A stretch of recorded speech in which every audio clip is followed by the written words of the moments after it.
Mosquito season's here, and it's only going to get worse as we head into the wetter months.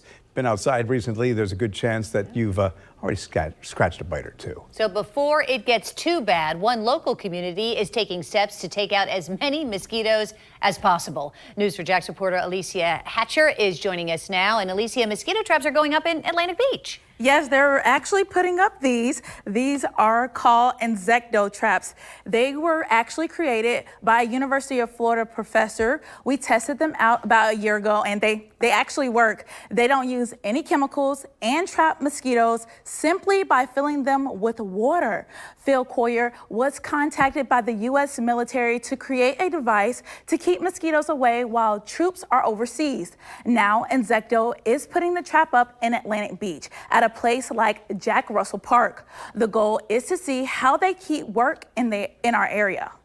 The insecticide is embedded in a polymer on the inside of the trap, and it slowly releases after it's activated with water.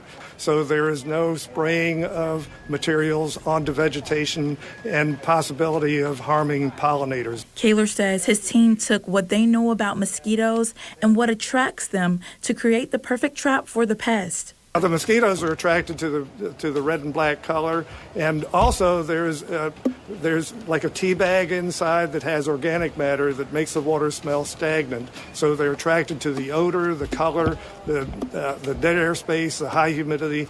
Atlantic Beach Mayor Ellen Glasser says this technology is a safe way to deal with the mosquito issues in her area. We want to be responsible in terms of the spaces that people recreate in, and we want them to not be exposed to the impacts of pesticides. We're hoping that this can be a significant advancement for people to be able to manage mosquitoes in their own yards.